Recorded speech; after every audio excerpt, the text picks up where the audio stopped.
Thanks so much, Mark, for that nice introduction. And it sounds like the microphone is working. Yes, you can all hear me. Great. Yeah, thanks, as you said, for coming out tonight. Hopefully this will be a fun talk. As you said, I work on the tools and compilers team at Jane Street, and the particular sub team that I work on is called the OCaml language team, and we work on a bunch of different things. We build the core libraries that Jane Street uses and open sources. We work on tools for things like refactoring code and preprocessing code. But the thing that I'm going to talk about today is our work on the OCaml programming language itself. I think OCaml is a great language for many purposes, including writing high-performance software. And if you go on YouTube, you can find lots of talks of people from Jane Street explaining why we think it's a great programming language. But today I'm going to talk about the flip side of that a little bit, some of the things we think could be better about OCaml and the ways that we're trying to make it better. Okay, so before I dive into the details of the extensions we're building, I want to sort of put us on a level playing field. I assume not everybody here is an OCaml expert. So I'm going to talk a little bit for the first third of the talk or so about how OCaml works today and why some of those things are maybe suboptimal for some of Jane Street's use cases. And then after we get through that, I'll cover the ways that we're trying to make it better. Okay, let's dive in. So I'm going to start with a pretty low-level detail about OCaml, which is the way it represents values in memory. And this is a fact about OCaml that most OCaml programmers don't really have to think about in their day-to-day programming. But if you're writing really high-performance applications, you do have to think about this fact. And so OCaml has what's called a uniform representation of values. So every value in an OCaml program is represented exactly the same way. They're all one word wide, and that word is either an immediate with the data packed right into that word, or it's a pointer to a block on the heap containing the data that your value represents. So immediates are anything that fits in a machine word. Actually, anything that fits in 63 bits will be represented as an immediate. And if your type is 63 bits or less, then I will pack it into the first 63 bits of a word, and we'll make the last bit 1 to mark this as that immediate type. So things like integers, characters, and booleans are represented this way in OCaml. On the other hand, if your data doesn't fit into 63 bits, then we represent it as a pointer to a block on the heap. And this block has a uniform layout. It starts with a header word that explains how big the block is, for example. And then it has a word for every value contained in that block. So for example, record would be represented this way, and it would have one subword for each field of the record. So this is really cool. Every value in OCaml is represented as just one word, either an immediate or a pointer. And this is really useful for the garbage collector, among other things. Why is it useful for the garbage collector? Well, OCaml is a garbage collected language, and so the garbage collector has to scan all the data associated with your program. And this uniform representation of values makes that really easy. The garbage collector can just look at any OCaml value, and it knows it's going to be one word wide, and that if it ends in a 0, it is a pointer to a block on the heap. All words that end in 0 in an OCaml program are always valid pointers to blocks on the heap. And anything that ends in a 1, it knows it's an immediate, and it doesn't need to track for the purposes of garbage collection. So this uniform representation it makes it easier to implement the runtime, the garbage collector. It's also really useful for the implementation of polymorphism, for a fast separate compilation of polymorphic functions. So probably everybody knows what polymorphism is. This is also what's called generics in languages like Java and C++. But let's talk about another nice feature of OCaml, which is polymorphism. So OCaml has a nice, expressive static type system with type inference. So here's a function, an OCaml function, the map function. It's one of the most common functions. It takes a list L and a function f, and it applies the function f to every element of the list, producing a new list. So this is a very simple function, and the details of its implementation don't matter that much for this talk. But one thing that's cool about it is that it has this type, and OCaml can automatically figure out this type for you. So this type says the map takes a tick A list and a function from tick A to tick B, and returns a tick B list. And this tick A and tick B, these are type variables. They stand in for any type, kind of like a generic variable in Java or C++. And OCaml doesn't need any help. You didn't have to write any annotations on your function map in order for it to figure out that it can get this very generic type, in some sense the most general type possible for this map function. Because we have nice type inference and can figure out these very generic types, polymorphism is simple and pervasive in OCaml. But coming back to our uniform representation of values, how do you implement polymorphism? It's not actually obvious how to do that in most programming languages. if the data in OCaml had different shapes, if sometimes it was multiple words wide and sometimes it had to be passed in different registers, it would be hard to take a function like map and compile it to one assembly code implementation. Because how does that assembly code call the function f? It doesn't know whether the data should be passed in a general purpose register or a floating point register, how many words wide it is. So because we have this nice uniform representation of values, we can compile polymorphic functions really easily because it doesn't matter what type they operate on. That type is always one word. So we can compile every polymorphic function just once and rely on this uniform representation of values, which makes compilation fast and easy. Of course, other languages have other approaches to features like polymorphism or generics. In C++, to a first approximation, the compiler makes one copy of your function per type. So the compiler does a little static analysis to see all the different types that you use a generic function at, and it'll make a copy for each of those different types. And this has some advantages and disadvantages relative to the OCaml approach. For example, C++ might be able to optimize these functions a little bit more because it's building a specialized copy for each individual type.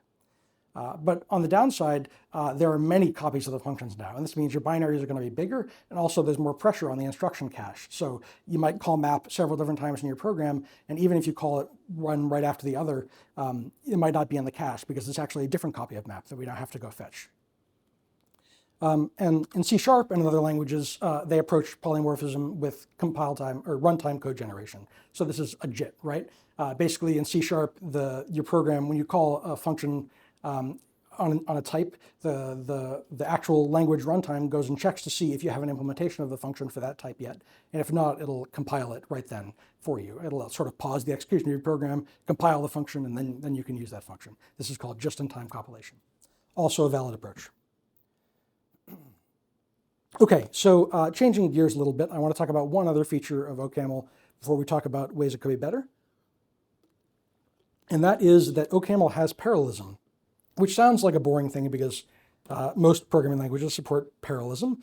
But in OCaml, this is actually kind of a new innovation. Before OCaml 5, which only came out a few years ago, OCaml had no support for shared memory parallel programming, which made it really very far behind the times in terms of modern programming language implementations. But OCaml 5 did come out, and it does have support for multicore parallel programming with shared memory, which is tricky in a memory managed language like OCaml, because you need to build a garbage collector and a runtime that can deal with the fact that you have multiple threads executing concurrently and touching the same shared heap. And although OCaml was late to this party, I think being late meant that we could, or the OCaml community could do a really good job at implementing parallelism and building a parallel runtime. So in particular, OCaml has a sane memory model. What do I mean by that? Languages like C++, for example, in the presence of data races, they have what you might call halt and catch fire semantics. In the presence of a data race, all bets are off. Anything could happen. Your computer can explode. And okay, this sounds ridiculous. Probably your computer is not going to actually explode, but you can see really, really surprising behaviors in your program. You might think that if you have a data race, okay, well, once the data race happens, values might be corrupted, but before that, everything is fine. That's not the case in C++. You can actually see corrupted values before you reach the point in the program where you seem to have a data race. And also, data races are not bounded in space, by which I mean you might think you have a data race on some variables and therefore their values can be corrupted and anything they flow to can be corrupted, but other values are going to be fine. And that's also not the case in C++. If you have a data race, values that appear to be totally unrelated from the data race in your program have arbitrarily corrupted values. Sorry, and I should have said a data race, of course, is when you have multiple threads that access the same memory and at least one of them is modifying it. In OCaml, we have this really cool property that data races are bounded in space and time. That's, so when you do have a data race in your program, it only affects the variables that are involved in the data race, and it only happens at times that seem like they're logically consistent with the program that you've written. And this means that debugging data races is much easier. I'm sure most of you have written parallel programs, and you know that it is basically impossible for humans to write data race-free programs without substantial machine support. It's just really hard to do.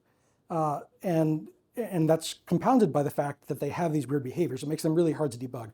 It's a lot like debugging a memory corruption bug. The consequences of this data race are just so far removed from the logical place where it appears in your program that it can be really hard to track down. So the fact that data races are bounded in space and time, is a real advantage to OCaml's parallelism implementation. But it's not perfect. You may know that in Rust, for example, there's a race-free programming model. So if you write your program in the safe fragment of Rust, then the language makes a guarantee that it will have no data races. The type system of Rust guards against that. And that's not the case in OCaml. We do not have, at least in OCaml 5 out of the box, a race-free programming model.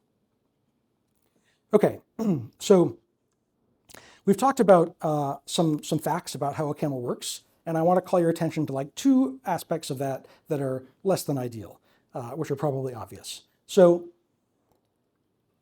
I talked about how great it is to have a uniform representation of values and how this makes it easy to implement polymorphism and to implement the garbage collector. But it does mean you have very limited control over like the layout of your memory and of your program's data. So if you're writing a really high performance application where that can be important, this can be a problem. So just to give you some examples of how bad it can be in OCaml, it's very hard to keep data compact. Remember, I said everything is a word wide. So that means if I have 8 bits of data, we just pack it into those 63 bits at the beginning of an immediate and stick a 1 at the end. So your 8 bits, your byte takes a whole word. And it gets worse. How about an N64? So I said that if your type fits in 63 bits, we can represent it as an immediate, and otherwise we have to represent it as a pointer to a block that's allocated on the heap, right? And an N64 doesn't fit in 63 bits, nor does an IEEE float. So those things we have to actually, every N64 we have to represent as a block on the heap that's allocated.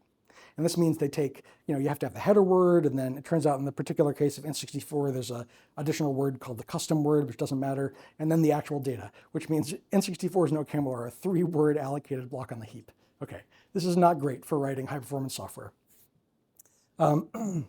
So in addition to the fact that this makes data big, all these pointers mean that the prefetcher is defeated. If you have an array of a type that's not an immediate, you have an array of pointers, and that means your data is sort of all spread out over the heap, and you're not going to get good cache locality, which is really important in high-performance programming. And it also means that the garbage collector has to manage everything. It has to manage every N64, and that increases the amount of work the garbage collector has to do. And OCaml has a very performant garbage collector. We write lots of extremely performant software at Jane Street that allocates lots. But it would be better if we could let it do less work by not like making it manage every N64. And as we talked about, unsafe parallelism is no fun. Even with a good memory model, you are going to write data races, and those data races are almost always bugs. And so it would be better if we had a way to statically rule them out. Also, the good memory model does cost something. So the way that we achieve data races being bound in space and time is by adding a little bit of extra synchronization in the runtime, the part of OCaml that manages parallel processes. And these synchronization steps are pretty cheap. They did a lot of measurement, and they arrived at a really performant parallel runtime, but they do cost a little bit. And if we could statically rule out data races, then we wouldn't need those additional checks. Okay, so we'd like to fix those things about OCaml, and we are working on that at Jane Street. It's loads of fun. So I want to tell you about sort of our design goals as we add features to OCaml to try to improve the situation. We are trying to give our programmers safe, convenient, and predictable control over the performance critical aspects of their program. And I want to talk about each of those a little bit. So by safe, I mean the kind of safety that OCaml has always had. OCaml is type safe and memory safe. If your program type checks, it is guaranteed not to segfault at runtime, and it's guaranteed that it won't have a type error at runtime. And this is a really nice property that makes it easier to write OCaml programs and easier to review them and make sure they're correct, which is really important, in a financial setting, as you all know. And so we want to give people more control over their program's behavior performance-wise, but we don't want to give up this safety. Also, these features should be convenient. OCaml is a high-level declarative programming language that makes it easy to write software quickly, and we'd like these features to have that character too. And finally, predictable. So I'm not going to talk today about compiler optimizations. This is something we do work on. We have a team working on compiler optimizations, and they do great stuff. But a problem with relying on the compiler to make your program faster for you is that it's very hard to predict whether that's going to happen or not. Compiler optimizations are often based on heuristics, or they sort of pattern match on the exact structure of your program. And this means that if you introduce small changes to your program, all of a sudden the compiler optimization might start happening or stop happening. And it's just very hard, if you really care about the exact performance you're getting, to guarantee that these optimizations are giving you what you need. So rather than relying on the compiler to make your program faster, what we want to do is give you the power to express the performance behavior that you desired out of the compiler and guarantee statically that that's what you're going to get. And also only where you need it. So there are some people at Jane Street that write software that needs to be as performant as you could possibly imagine. But actually, the vast majority of Jane Street developers are just writing normal software whose performance we want to be good, but doesn't need to be measured in nanoseconds. And we want to make sure that as we're adding these features to the language, we're not making those users pay for it. We shouldn't be adding complexity that everybody has to see. These features should only cost you something if you use them in terms of complexity. And we're doing this in OCaml. We think we benefit, as Mark said, a lot from the open source community. We're not like forking the language. We're just building new OCaml features that we hope to put into main upstream OCaml later. And we want to make sure that we can continue to use public open source OCaml libraries and that we can continue to release our libraries for other people to use. So our extensions need to be backwards compatible with mainline upstream OCaml. So those are our design goals. Okay, so now finally, a solid, probably 22 minutes in, I will start talking about some of the new things that we're adding to OCaml. So there's three major features that I'm going to talk about today. One of them is narrow and flat data layouts to solve that problem of giving users control over the memory of their program. Another is support for stack allocation so that we can rely on the garbage collector a little bit less for data that does need to be allocated. And finally, we'll talk about race-free parallel programming. So we're doing this, as I said, in OCaml and preserving type safety. And to do that, we're using two sort of fancy-ish features from the type system literature. Fancy features, I should say. So these features are called kinds and modes. And if you have never encountered those words in a programming languages context, don't worry, I will explain them as we go. Okay, so let's start with narrow and flat data layouts or unboxed types. This part's pretty simple. The goal here, hopefully, is pretty clear. We'd just like to add new types to OCaml that have different representations than the classic uniform representation that we talked about. So we'd like to add types like these: int32 hash, int8 hash, float hash. And I'll pronounce these unboxed int32, unboxed int8, unboxed float. So these should just be the bits that you asked for, not like packed into 63 bits and then have a 1 added at the end. And an unboxed int32 should just be 32 bits. And we'd like to somehow add these types to OCaml so that you can do all the normal things you do with OCaml types with them. So you should be able to put them in records. This record has an unboxed int8 and an unboxed int32, so maybe it even fits in one word because it only needs 48 bits. 40 bits, I can count. And in addition to that, maybe we can have even fancier kinds of unboxed types. So how about an unboxed record? So this thing with a hash brace at the front is an unboxed record. What do I mean by that? So a normal record, like the one before, as we talked about, is going to be represented as a pointer to the heap containing these values, right? An unboxed record is different. An unboxed record is kind of a fiction for the programmer. The programmer gets to manipulate it as if it's one thing, and they can project from it and update it. But under the hood, it's represented by just passing around the contents of the record individually. So when you pass one of these to a function, it probably gets passed in two registers, one holding the int8 and one holding the int list, rather than a pointer to a block on the heap. And even more complicated layouts, like we'd like to have an array of unboxed records. So as we talked about in OCaml, if you have an array of data that doesn't fit in 63 bits, that's always an array of pointers. But maybe we can have an array of unboxed records like this. So we just have like the int8 and the int32 laid out next to each other in memory repeatedly, like you would see in any normal sane programming language.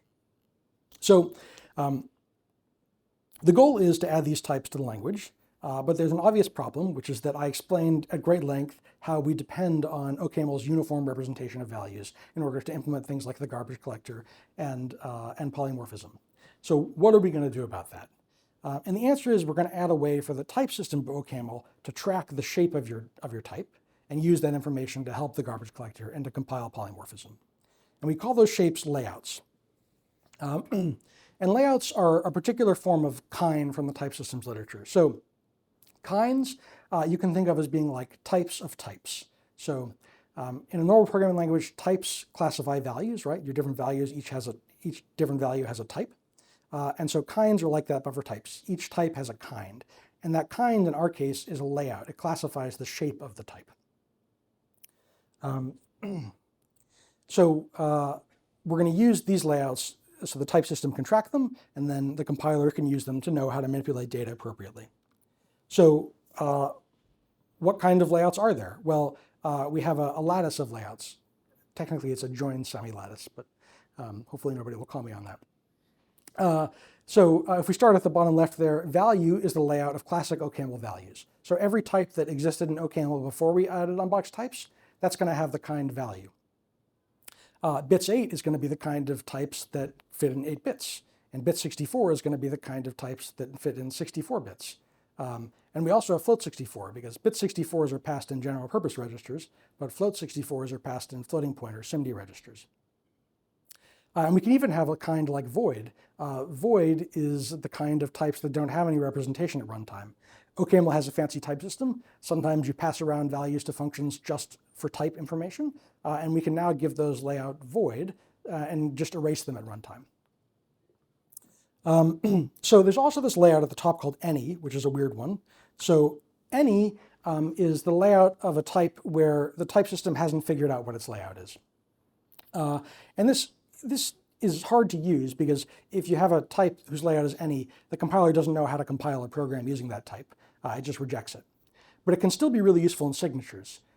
You might imagine that we have a signature for like types that we know how to print. So it's a signature that has a function in it like t arrow string or something like that. And the point is that signature makes sense for any t regardless of its layout.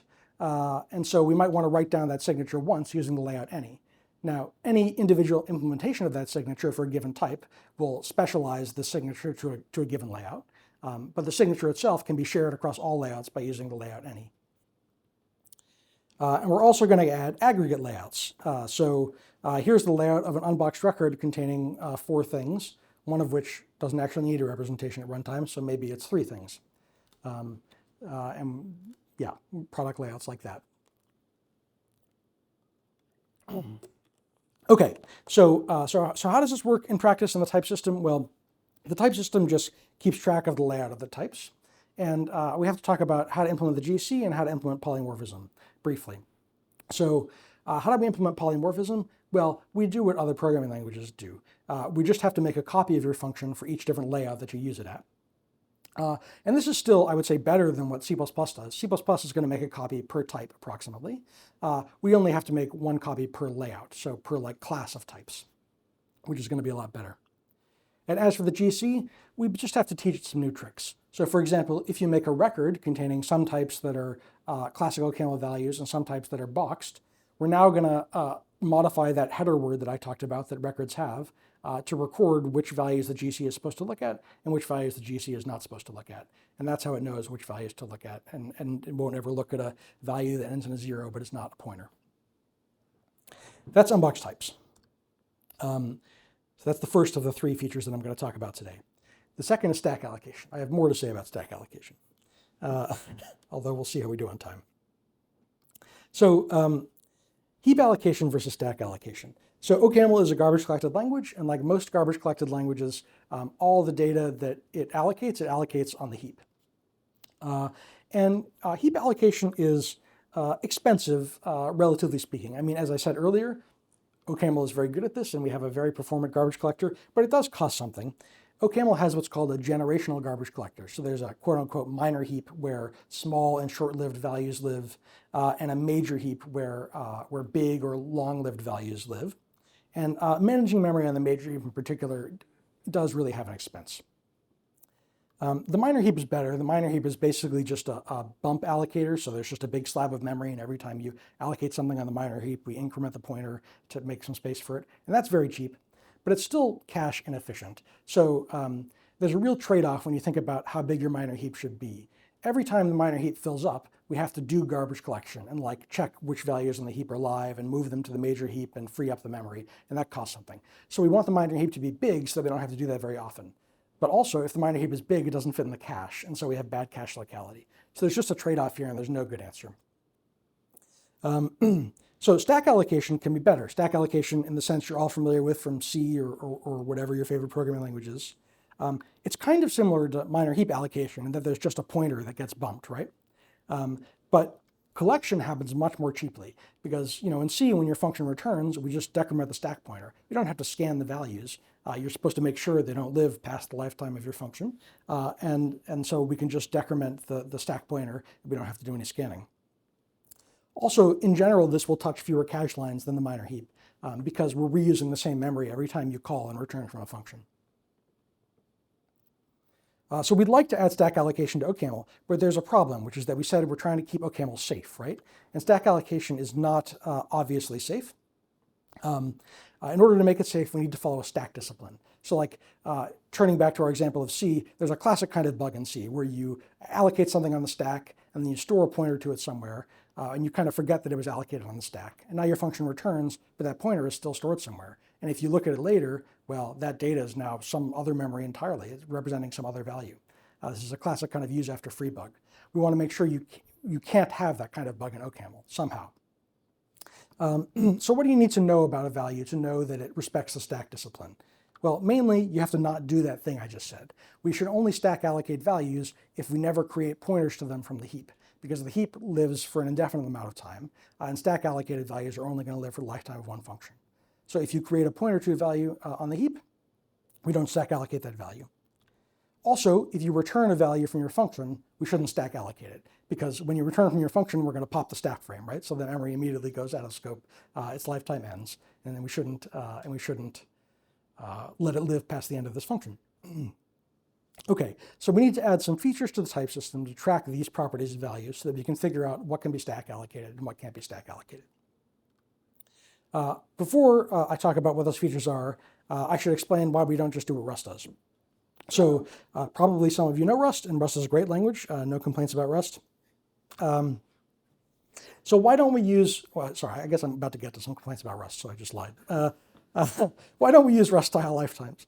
Well, lifetimes are sorry, I should say what lifetimes are. Rust is a manually managed language. And the way it works in Rust is that every value gets associated with a lifetime, that is like how long that data lives. And these lifetimes can be arbitrarily complex, tracking the lifetime of something across many function calls and like boundaries that don't correspond to the lexical scope of the program at all. And this lets it free memory when it's exactly when it's dead, rather than doing a collection step to figure out what's dead later. But lifetimes are complicated. So in Rust, the way stack allocation works is that functions take a parameter, which is the lifetime of that function.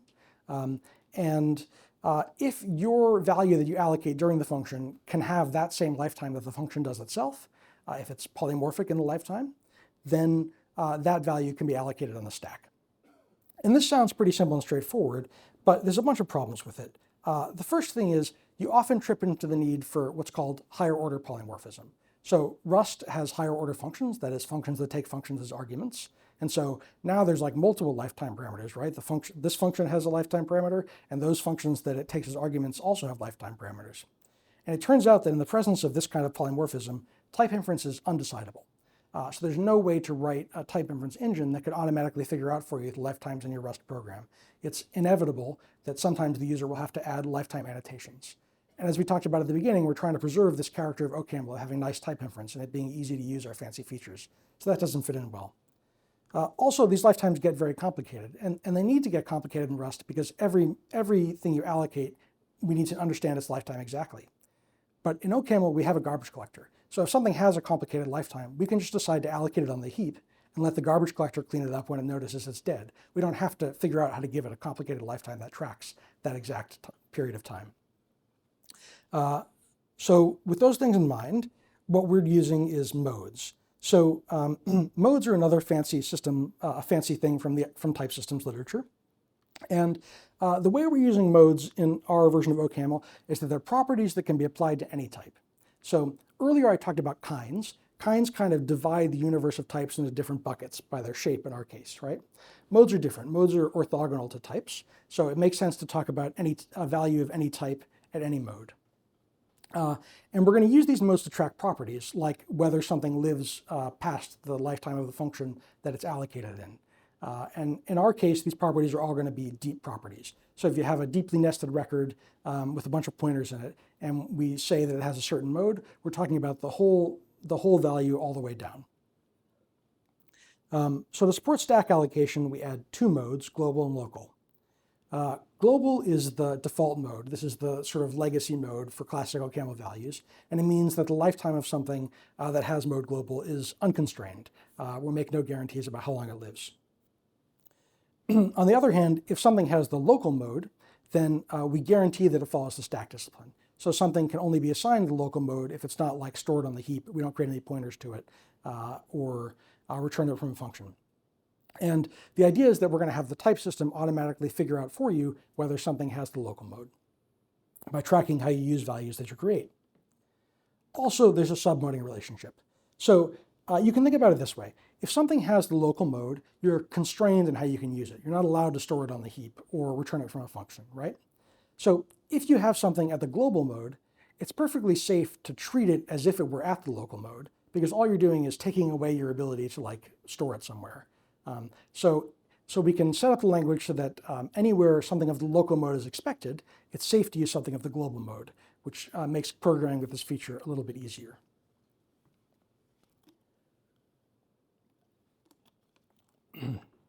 Okay, so let's have an example. Here's our trusty map function. I have not changed it, but we can give it a fancier type now.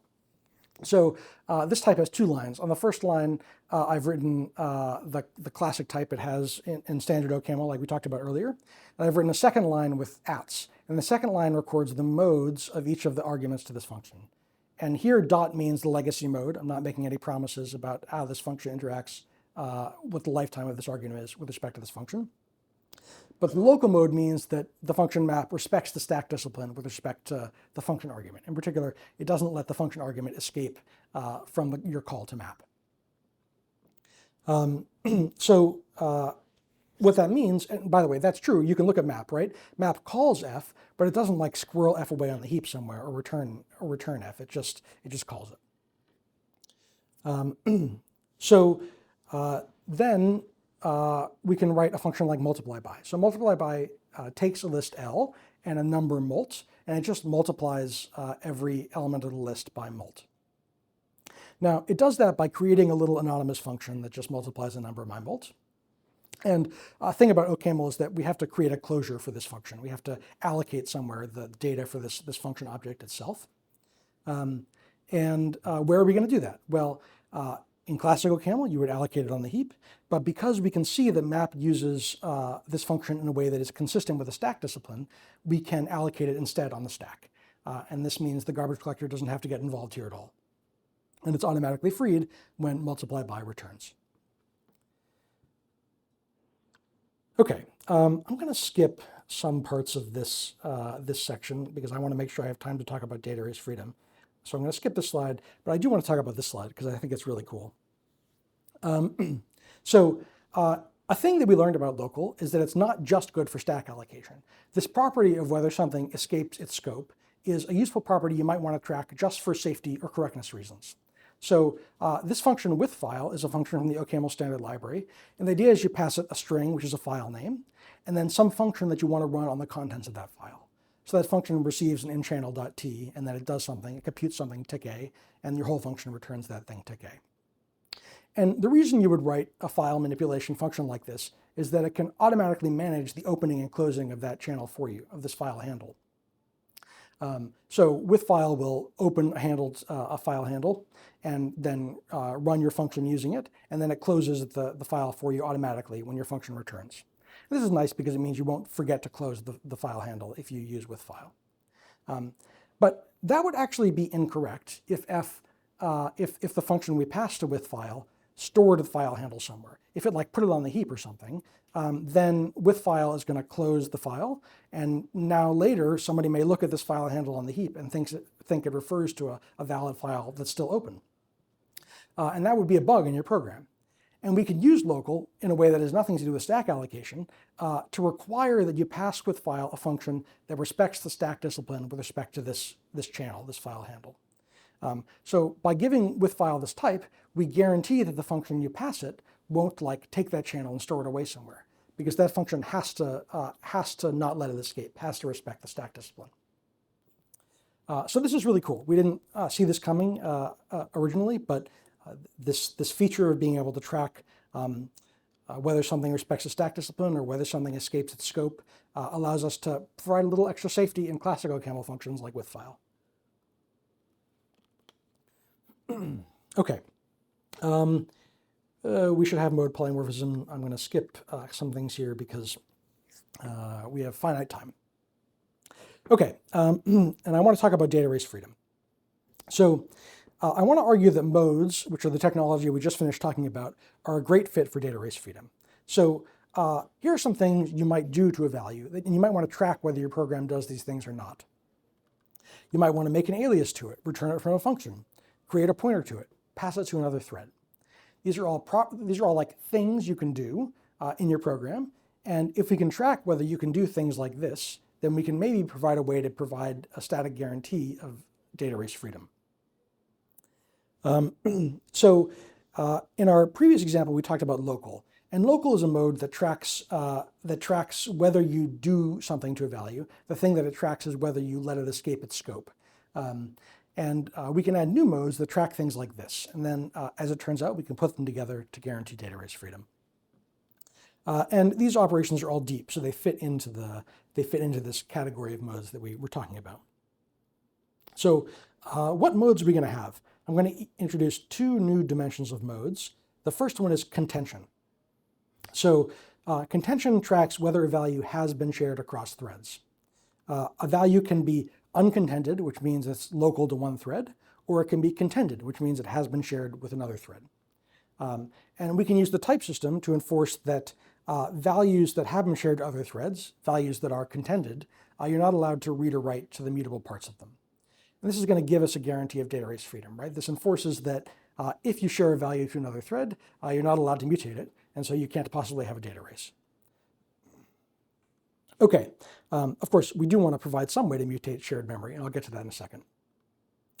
First, I need to introduce a second mode dimension, portability. So contention was whether a value has been shared.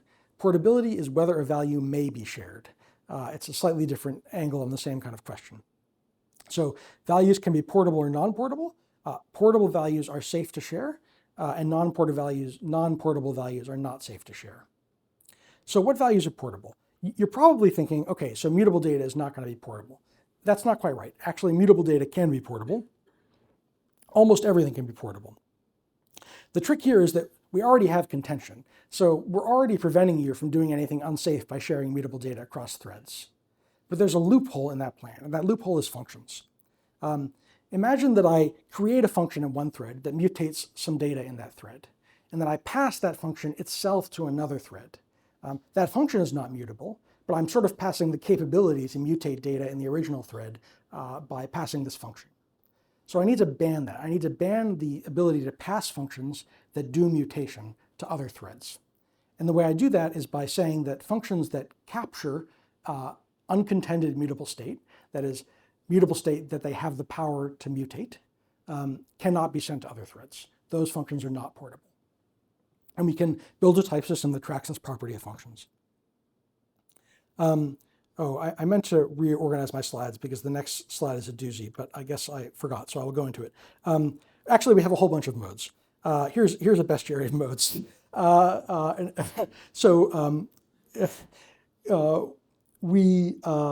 We have five modes with we have five modal axes with more coming. And these modal axes, it turns out, can be nicely categorized by the distinction that I talked about between portability and contention, which is whether they're about what has happened to data in the past or whether they're about what you're allowed to do with data in the future. So locality, which we already talked about, is a future mode. It's like portability. Locality is about whether you are allowed to let a value escape from its scope, right? And we've already talked about portability and contention. It turns out we're going to have two other modes too, uniqueness and linearity, or two other modal axes, I should say. So uniqueness is about whether you have created an alias to a value, and linearity is about whether you are allowed to create an alias to a value. And here on this chart, I've indicated a bunch of things. The mode that is in bold, that's the legacy one that classic OCaml data gets to have. And also there's a minimum and a maximum, because as we talked about, there's submoding here. It's always safe to promote values in one direction along these modal axes. I won't bore you with the details of going through all these different things. I'm happy to talk about them more later. But the point is, we can track lots of properties using modes, and we can put that together to enforce data race freedom. So let's come back to data race freedom, and let's do that by looking at some examples of what API we might give to functions using these modes. So how can you spawn a thread? Well, we can give spawn this type. So the main point is that the function that you're going to send to another thread needs to be portable. So portable functions are the ones that are safe to send to other threads, the ones that don't capture and mutate data. So the spawn function simply requires that its argument is portable. Problem solved. And we can also have join. Now you might, so join waits for a thread to finish, and then that thread returns some value, and that it brings that value back to the original thread. You might expect that join's result needs to be contended because it's moving across threads. But actually it doesn't need to be contended, because when join returns, the thread that you're joining has finished running. So there's no longer another thread that has access to this data. So we don't need to track it as contended.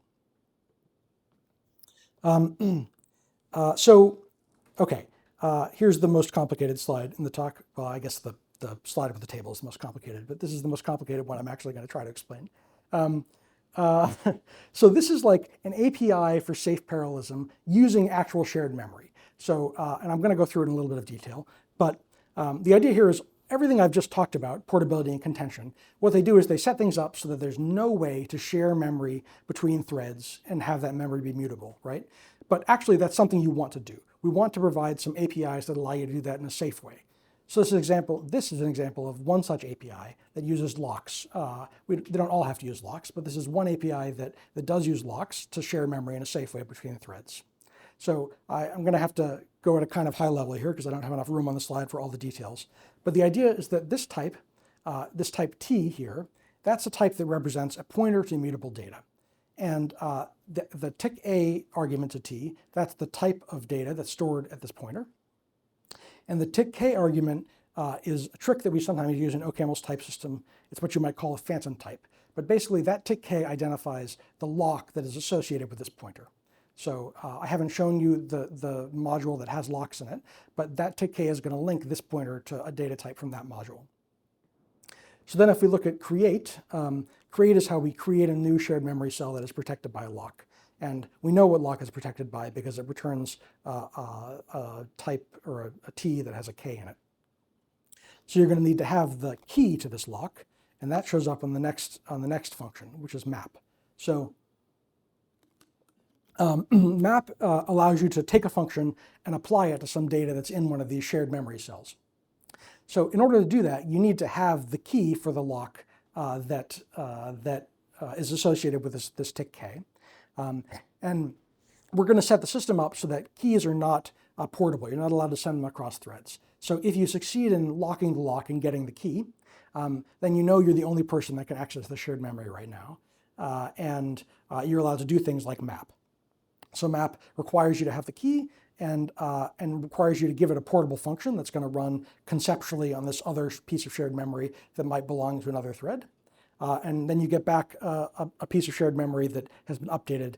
So it takes a function from type tick A to tick B, and it updates the value that's pointed to be a tick B. This API, as you can see, goes on further, but and I'm happy to talk about it more, but I'm not gonna go through the whole thing in this talk. So I think that's all the type theory I have to show you today, and I've just about finished on time.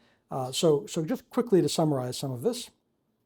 How is it going? So I should say, some of this is more conceptual than other bits. There's some Jane Streeters in the audience, and I'm sure that they're like, oh, I don't remember seeing that before. Uh,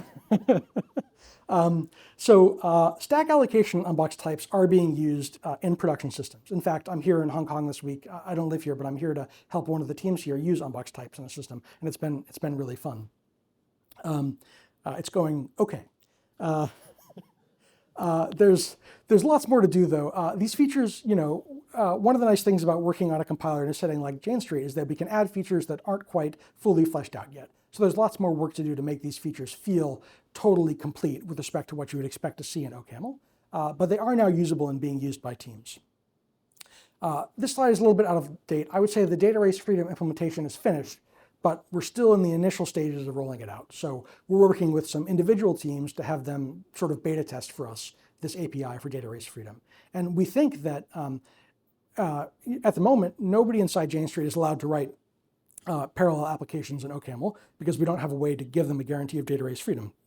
But very soon, we're going to turn that switch, and it'll be the case that people can write parallel applications, and every parallel application will get this guarantee statically. And we're very excited about that. How's it going? I think it's going well. This stuff fits into OCaml pretty well. I can talk about some of this in more detail later if you're interested, but I think, there are people that have been writing very high performance software in OCaml for a long time at Jane Street, and I think they report that these features make their lives much easier. They don't have to do as many crazy hacks or rely on like external function calls, things like that. They can write things that feel much more idiomatic by using the features that I've talked about. The pay-as-you-go bit where we don't want other people to have to pay for the complexity here seems to be working. We're pretty nervous about this. As I mentioned, we're in the process of rolling out data race freedom, which means we're like in the process of annotating all of our standard libraries with those portability and contention modes. And I think we are a little bit worried about the complexity, but so far so good.